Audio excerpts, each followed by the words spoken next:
생생한 정치 현장으로 찾아가는 1번지 현장입니다. 오늘은 더불어민주당 김진표 의원과 함께 전국 현안 이야기를 나눠보도록 하겠습니다. 네, 경기도 과천으로 가보시죠. 김나은 앵커 나와주시죠. 네, 국정감사 3일차입니다. 국회의원들 굉장히 바쁠 시기죠. 그래서 저희가 직접 현장에 나와봤습니다. 오늘은 군사안보지원사령부 국감이 열리는 과천 안보지원사에 나와봤습니다. 제 옆에는 김진표 더불어민주당 의원 자리하셨습니다. 어서 오세요. 네, 안녕하세요. 감사합니다. 네, 여기까지 나와주셔서. 네, 저희가 감사하죠. 국정감사 때문에 굉장히 좀 바쁘실 텐데 이렇게 시간 내서 인터뷰 응해주셔서 정말 감사드립니다. 국정감사 오늘이 3일차입니다. 굉장히 좀 많은 일들을 하고 계실 것 같아요. 국방위 소속이시다 보니까 국방위에서는 어떤 부분을 좀 초점을 맞춰서 이번 국감 준비하고 계신가요? 네, 지금처럼 북한과 비핵화 협상이 이루어지는 시기에는 더 국방력을 강화해서 북한이 군사 대결로는 도저히 대한민국이 안 되겠다라고 돼야 아마 포기하고 협상에 응하게 되지 않겠습니까? 그래서 우리 문재인 정부 들어와서 박근혜 정부 때는 평균 4% 정도씩 국방비가 늘었는데 올해 8.2%가 늘어서 거의 2배 가까이 국방비를 늘리면서 국방개혁을 촉진해서 우리 군의 과학기술군화를 어떻게 만들어내느냐 하는 것을 지금 추진하고 있거든요. 그것이 제대로 되고 있는지 이것을 좀 감사하고 살펴보는데 역점을 두고 있습니다. 예, 굉장히 좀 중요한 일을 하고 계신데 또 많은 좀 기대를 좀 해보도록 하겠습니다. 몇 가지 중요한 현안들이 있어서 저희가 그 현안에 대해서 의원님의 솔직한 좀 의견을 듣고 싶어서 좀 질문을 드려보도록 하겠습니다. 먼저 어제 광화문에서 대규모 집회가 있었습니다. 그리고 지난 주말에도 검찰 개혁을 촉구하는 촛불 집회도 서초동에서 있었습니다. 두 집회 모두 굉장히 좀 예상했던 것보다 많은 인원들이 왔거든요. 이렇게 많은 인원이 몰릴 것이다라는 거 좀 예상하셨나요? 지난 주말에 그 서초동 그 집회는 그렇게까지 많이 모이리라고는 생각 안 했었습니다. 그런데 이제 어제의 광화문 집회는 아주 자유한국당에서 공공연하게 동원 명령을 내려가지고 대대적으로 하겠다. 서초동 집회보다 한 명이라도 더 나오겠다. 이런 식으로 이제 했기 때문에 그리고 그 집회는 두 가지 성격의 무대가 함께 열렸죠, 광화문에.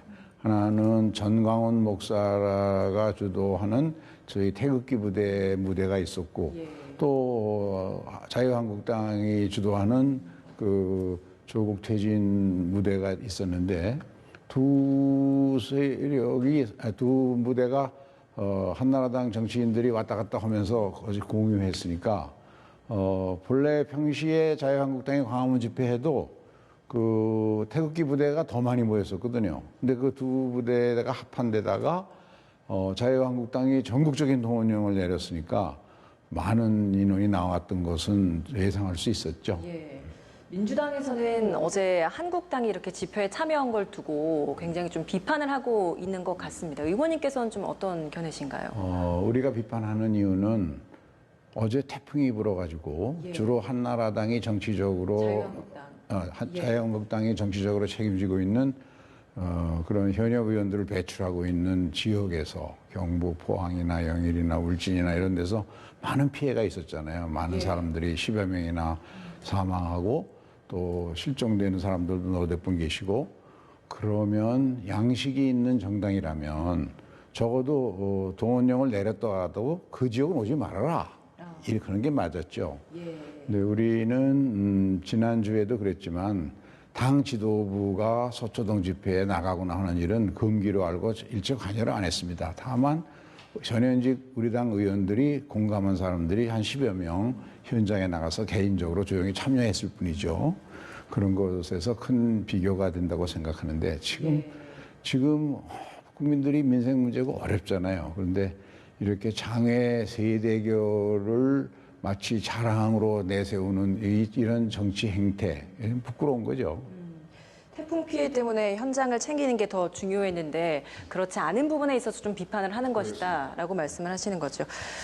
근데 좀 아쉬운 것이 그 대의민주주의를 해야 하는 이 나라에서 사실 국회에서 해야 할 일을 하지 못하고 이게 장외로 나온다라는 아쉬움을 표하는 사람들도 있습니다. 맞습니다. 그리고 나라가 또 둘로 좀 쪼개지는 게 아니냐라는 우려를 섞인 시선을 보내는 시각도 있거든요. 이 부분에 대해서 걱정을 하고 있죠. 그래서 저는 지난 주말에 서초동 그 촛불 집회는 가장 핵심적인 공감대가 검찰 개혁해야 된다. 이렇게 조국 그 가족을 향한 수사를 하는 걸 보니까 법무장관을 놓고도 저렇게 지나친 수사를 하는데 만약에 이것이 다른 평민 국민이었다면 얼마나 더 심했겠느냐.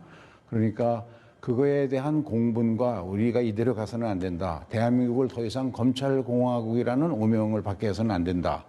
그런 공감대로 모여진 것이죠. 거기에는 사실은 자유한국당이라고 검찰개혁 안 할 수 있나요? 검찰개혁은 해야 되는 그런 공감대에 따라서 모인 것인데 반하여 지금 어제의 집회는 아예 야당이 전국적인 동원령을 내려서 정쟁의 목표인 조국 사태를 만들어내겠다. 그런데 한편 태극기 집회에서는 뭐 별 얘기가 다 있었잖아요. 뭐 청와대 뭐 공격 무슨 문재인 체포 뭐 이런 식의 이야기들까지 나오는 극우 세력과의 연대 집회를 하게 되면 저는 자유한국당이 결국은 두 가지를 잃었다고 생각합니다. 하나는 건전한 국민들로부터 자유한국당은 민생을 포기한 정당이다. 지난번 강원도 이 산불 사태 났을 때도 추경을 3개월이나 심사를 안 하고 일본이 지금 경제 침략하는 대책 만드는데도 전혀 협조 안 해주고 그리고 자기가 책임 맡고 있는 정치 지역인 경북에서 집단적인 피해가 생겼는데도 무시하고 광화문에 와서 정쟁 유발하는 집회를 하는 것이 이게 맞는 거냐 그런 비판이 있는 것이죠. 그런 점에서 우리는 여당이니까 당연히 국회에서 법과 예산을 심의하고 그거를 위한 국정감사를 열심히 하고 이러는 역할을 하고자 합니다. 그런데 이제 자유한국당이 발목을 잡고 있지만 저는 자유한국당이 어제의 집회를 마지막으로 다시 양식을 찾아주길 바랍니다. 이게 언제까지 이렇게 이게 본래가 국회라는 것이 말씀하신 대로 사회적 갈등을 대의기관인 국회에서 대화와 타협을 통해서 용광로 속에 녹여서 해결하라고 만들어 놓은 것인데 그러면 저렇게 큰 장애 집회가 대결을 하고 있다는 것은 국회가 제 역할을 못하고 있다는 얘기 아닙니까? 그러면 부끄러워해야 할 텐데 그거를 많이 나왔다고 자랑한다는 것 자체가 우스운 것이죠. 국회의장님도 또 여기에 대해서 또 비판적인 또 표현을 또 하셨다고 하더라고요. 국회의장 말이 100% 맞다고 생각합니다. 국회의장님께서 좀 어떤 표현을 좀 하셨던 건가요? 뭐 국회 이렇게 하니까 국회 당장 해산하라는 소리가 나오는 거 아니냐라는 정도의 격앙된 감정 표현도 하셨는데 국민으로부터 해산 명령 안 받으려면 빨리 머리를 맞대고 민생국회로 돌아가야 된다는 말씀이시죠. 예, 알겠습니다. 수사와 관련돼서도 좀 여쭤보도록 하겠습니다. 어제 조국 장관 부인인 정경심 교수를 비공개로 소환했습니다. 비공개를 한 것을 두고도 사실 좀 많은 의견들이 엇갈리고 있는 상황인데 전방위적으로 이렇게 펼쳐지고 있는 조국 장관 일가에 대한 수사에 대해서 의원님께서는 어떻게 보십니까? 우선 비공개 문제는 검찰이 발표한 대로 건강 문제가 있었고 또 워낙 이게 관심 사항이니까 잘못하면 불의의 사고의 위험성이 있으니까 했다 그러는데 아예 그 문제는 오늘 윤석열 검찰총장이 원칙적으로 공개 소환을 폐지하겠다 그랬으니까 사실은 공개 소환 제도가 그동안 상당히 인격살인을 했습니다. 왜냐하면 공개 소환하면 전 국민이 저 사람 죄진 사람하고 낙인을 찍어버리고 나중에 재판 과정에서 무죄가 돼도 아무도 몰라요, 그거는. 그러니까 공개 소환은 옳은 방향으로 잡힌 것 같고요.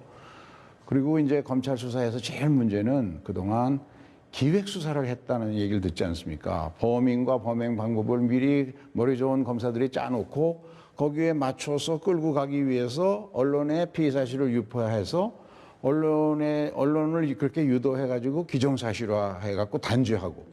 그리고 이제 그 포토라인 앞에 세우면 그거로 끝나는 그런 식의 독재 정권이나 권위주의 시대 내 수많은 사람을 희생시켰던 검찰의 나쁜 관행이 아직도 남아있기 때문에 이런 과잉 수사가 되는 것이다. 그런 점에서 검찰 개혁 중에 제도적으로 해야 되는 검경 수사권 분리라든가 또 공수처 설치 이런 건 이제 국회에서 여야가 머리를 맞대고 만들어내야 되지만 검찰 스스로 해야 할 일이 있죠. 근데 그거는 무슨 검찰이 발표했듯이 특수부 좀 줄이고 이런 거로 해결될 일은 아니고 제가 보기에는 이 기획수사라는 오명을 안 받도록 예를 들면 공개수사 폐지 같은 거 잘하는 거죠. 그런 것은. 그런 것들을 검찰이 스스로 반성하고 제일 잘하는 검찰 내부에서 제대로 된 검찰권 행사. 그 방향은 문재인 대통령 말씀처럼 권력기관일수록 국민 앞에 더 겸손해야 한다. 그리고 민주적 통제를 받아야 된다. 어떻게 하면 검찰권 행사가 민주적 통제를 받을 수 있겠는가. 이쪽에 개혁이 필요하다.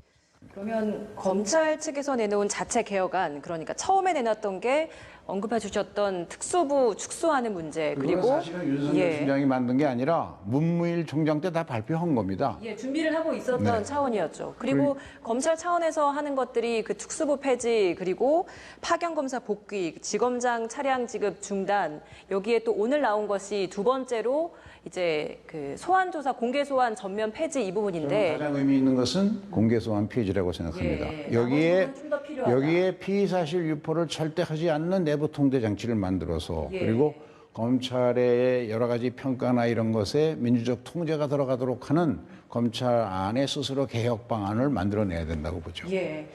아직은 좀 부족하니 좀 더 자체적인 개혁안을 내놔야 한다라는 이야기를 좀 정리를 해보면 되겠습니까? 네, 알겠습니다. 마지막으로 이 질문도 좀 드려보겠습니다. 최근에 이렇게 모든 이슈가 조국 정국으로 규결되면서 조국 정국이다라는 이야기가 나오다 보니까 민생은 언제 챙길 것이냐라는 맞습니다. 아쉬운 목소리 많이 나오고 있습니다. 사실은 조국 가족을 상대로 한 수사가 이게 무슨 복잡한 것도 아니고 그렇게 많은 특수부에 유능한 검사들이 다 투입돼 가지고 지금 2달 가까이 하고 70곳을 압수수색하고 했으면 이제는 결론을 내야죠. 가부간에 조국 장관 가족들에 대한 수사를 결론을 내고 검찰의 입장을 발표하고 그리고 이제 정리해야 합니다. 민생 관련해서 어떤 준비하고 계신 것들이 있으신지요? 많이 있죠. 우선은 지금 우리 경제는 최근에 국제적인 금융기관들이 모두 이구동성으로 그동안 상당히 부작용을 겪었던 소득주도 성장 이것이 고용의 질면에서 좋은 쪽으로 성과가 나타나고 있다. 이 시점에서 우리에게 필요한 것은 새로운 성장 동력을 만들어야 된다.